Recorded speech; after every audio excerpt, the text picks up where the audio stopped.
imekaribia, iko karibu sana, na shughuli za kampeni zinaendelea kwa wagombea mbalimbali, wale ambao wapo kwenye level ya kitaifa, lakini wabunge na madiwani, na watu wote hawa wanalitegemea jeshi la polisi katika mustakabali wa masuala ya usalama. Wakati shughuli za kampeni zikiendelea, pamoja na shughuli mbalimbali za kiuchumi, lakini za kijamii, kesho na kesho kutwa kutakuwa na mikusanyiko mikubwa tena hapa Dar es Salaam, na mikusanyiko hii itafanyika katika uwanja wa taifa wa Benjamin Mkapa maarufu kama uwanja wa Lupaso, tarehe 25 mwezi wa 10 mwaka huu wa 25 majira ya saa 11 za jioni. Kutakuwa na mchezo wa soka wa timu ya Dar es Salaam ambayo ni ya Tanzania sasa katika level hizi za kimataifa, ikicheza na timu ya Silver Strikers ya kutoka nchini Malawi. Mchezo huu umekusanya hisia tofauti kutoka kwa wapenzi wa soka kutokana na matokeo ya awali, na unatarajia kukusanya watu wengi, hasa kutokana na jinsi uongozi wa Yanga ulivyoamua mchezo huu uwe kwa mashabiki na wapenzi wa soka wa timu hiyo. Uwanja ule una uwezo wa kuchukua watu 60,000, lakini pia watu hawa wanatakiwa wakiwa mle ndani wawe salama, waingie wakiwa salama na watoke wakiwa salama, bila kujali matokeo ni ya namna gani. Mchezo wa soka kwa kawaida una matokeo matatu: kushinda, kushindwa au kupata sare. Timu moja kusonga mbele kwenye mfumo wa mashindano haya na timu nyingine kubaki. Sasa itategemea matokeo ni yepi.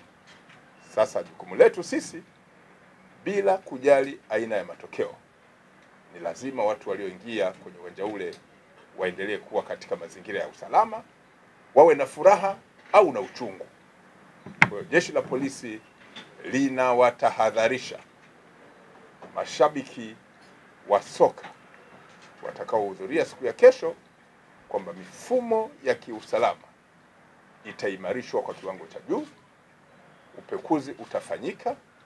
Hakuna mtu mwenye silaha ya aina yoyote, kwa tafsiri ya kisheria, silaha ya aina yoyote. Watu wakisema silaha wanafikiri ni bunduki. Kitu chochote ambacho kinaweza kuleta madhara kwa binadamu katika sura ya kujeruhi au kusababisha mazingira ya kiusalama kuharibika hakitaruhusiwa. Kwa hiyo upekuzi utakuwa wa hali ya juu. Ni askari wachache au watu wenye mamlaka ya kiusalama wachache watakaoruhusiwa kuwa katika mazingira ya vyombo ambavyo vitasaidia kuimarisha usalama. Narudia, hakuna mtu yoyote asiye na mamlaka ya kisheria atakayeruhusiwa kuingia na kitu chochote ambacho kitatoa tafsiri ya kisheria kwamba ni silaha. Lakini tunawakumbusha kwamba barabara hii ya Duse itafungwa kama ambavyo kwenye michezo mikubwa tumekuwa tukifanya, na barabara ile ya Mandela itatumika zaidi katika kuingia na kutoka kwenye uwanja ule. Tunawakumbusha mashabiki wa soka kuwa wastaarabu katika lugha wanazozitumia wakiwa kwenye uwanja ule. Wakumbuke wa Tanzania, watu wanakwenda kwenye soka kama burudani, wanakwenda na familia, wanakwenda na waume zao, wanakwenda na wake zao, wanakwenda na watoto wao wa kiume na kike kama familia. Matusi mazito ya ovyo ambayo yanaporomoshwa na baadhi ya watu hayatavumiliwa. Narudia, tabia ya matusi ya ovyo yanayoporomoshwa na watu au baadhi ya watu hayatavumiliwa. atakayeporomosha matusi ya ajabu tutamwaibisha pale pale. Narudia, vitendo vyovyote vya uvunjifu wa amani katika uwanja ule bila kujali matokeo havitavumiliwa. 26 mwezi wa 10 mwaka 2025, baada ya mchezo huu wa Yanga na Silver Strikers, kutakuwa na mchezo mwingine wa soka ambao utakuwa wa timu ya Simba ya Dar es Salaam ikiliwakilisha pia taifa ikipambana na timu ya Singizini ambayo inatoka kule Eswatini. Mchezo huo nao unatarajiwa kufanyika siku ya Jumapili tarehe 26 mwezi wa 10 mwaka huu wa 2025 majira ya saa 10 jioni. Kama maelezo nimeyotangulia kuyasema kwenye mchezo wa Yanga na timu ya Silver Strikers, msimamo utakuwa ni ule ule wa masuala ya kiusalama.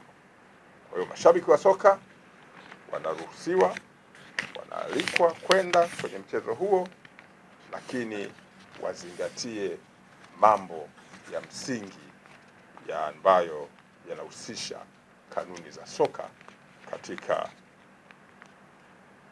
mashirikisho ya soka ya bara la Afrika, lakini yale ya dunia. Baada ya kusema hayo, nawashukuru sana kwa kuja. Tunaendelea na kampeni.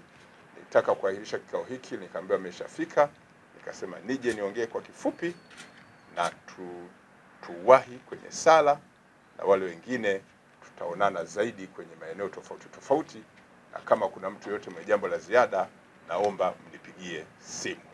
Asanteni sana.